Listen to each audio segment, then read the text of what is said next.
Bilis, bilis. Bilisan nyo. Kita pa tayo dito. Yan. Dito, hindi na tayo kita. Grabe. Ang galing ninyong dalawa kanina, ha? Talaga ilang spot mo kami. Okay, tsaka ano naman ang malay namin dyan sa mga magic na yan? Ano ba kayo? Si Miss Di Malin lang. Si Miss Nalin lang na. Ang galing ninyo eh.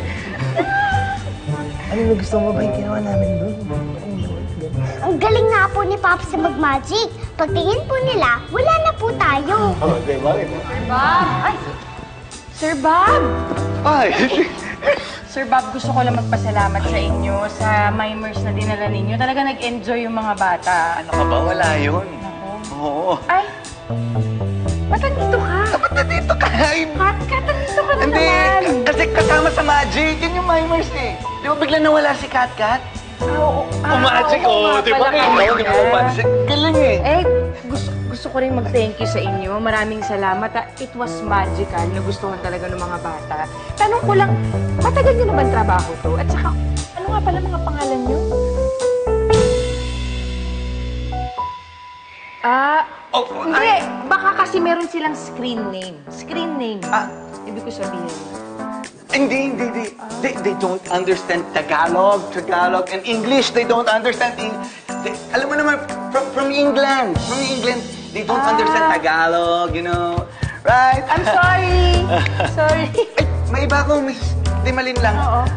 Gusto ko sana rin ipapanood sa inyo yung tigasing commercial ko. Uy, Bago yun. Sir Bob, pasensya na kasi medyo...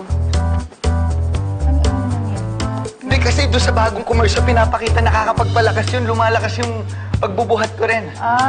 Papapanood ko sa'yo. Kaso medyo parang hindi ako interesado, Sir Bob. Oo, ganun medyo ba? okay lang ako. Okay. Oo. Asan na naman si Kat? Magic! Baka binalik na nila doon. Alam mo naman yung mga yan, ang gagaling. Oo nga. Sige, balikan ko muna. Sige, Oo, kita tayo thank you doon. ulit, Sir Bob. Maraming salamat. Wala ka naman. Sige, Sige.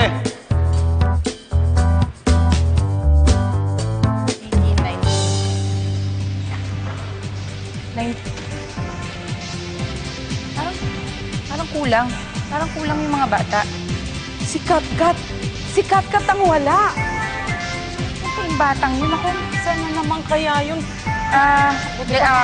Hanapin natin. Sisters, kayo ho munang bahala dito. Ate, kayo munang bahala. Hanapin na namin yung bata, ha? Diyan lang kayo, ha? Antayin na Walang kami. malikot. Oo. Dito po. Momsy, Popsy, ang saya-saya ko po kasi nakasama ko po kayo. Thank you po sa inyo. Ang saya-saya din namin na nakasama ka namin. Pwede niyo po ba ako kunin ngayon? Wala naman na po si Miss Didit. Umalis na po tayo. Sige na po!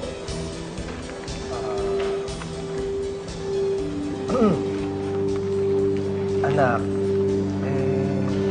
hindi kasi pwede dahil mali kasi yun. Kung sakaling makukuha ka namin ulit, dapat doon sa tamang paraan. Okay? Pero paano po kung di na ako ibigay sa inyo? Paano ko ba po kayo makikita?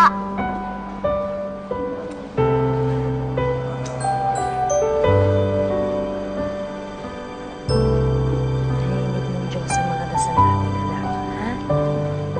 Kaya huwag kang mag-alala. Di ba ikaw nagdadasal ka? Opo. Kayo po ang gusto mo kong maging magulang. Mahal na mahal ko po kayo. Mahal na mahal ka rin namin, Kat. Sabi mo ako dyan. Mahal na mahal namin. Pwede ba?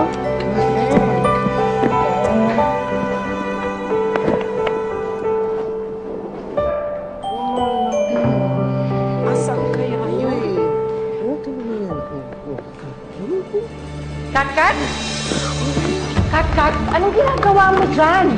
Anong ginagawa niyo sa bata?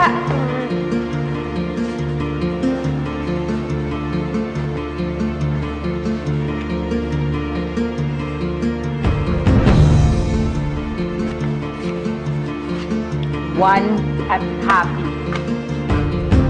Kayo na naman. Ang hirap malinlang si Misty Malinlang. Panira ng araw.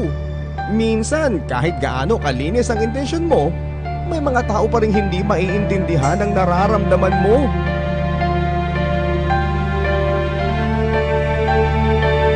ikaw, Sir Bob? Ha? Ako? Si... Juan? Happy? Nalinlang tayo, Miss Di Malinlang. Kat, halika dito. Huwag kang nalapit sa mga yan. Ayoko po, Miss Didi. Hindi pwede. Miss Didi, pwede kami magpaliwanag. Parang awon nyo na. Papaliwanag. Hindi na kayo natutong dalawa. Lalong lalabo ang tsansa ninyong makuha tong bata sa ginagawa nyo eh. Miss Didit, wala naman ho kaming masamang intensyon. Ang gusto lang naman ho namin makasama yung bata. Kahit sandali lang. Hindi na ninyo anak si Kat-Kat. Naiintindihan nyo ba? Wala na kayong karapatan sa kanya. Miss Didi, parang awon nyo na hindi po namin uulitin. Baka pwede naman magpaliwanag ng... Anong ipapaliwanag ninyo? Ha? Alam niyo bang pwede ko kayong kasuhan sa ginagawa niyong dalawa? Huwag niyo naman ho sanang gawin yun. Nangangako ho kami. Hindi na ho namin ulitin. Dapat lang, Mr. De La Costa. Dahil sa susunod na ulitin nyo to, sa korte na tayo mag-uusap. Halika na, Kat-Kat. Halika na.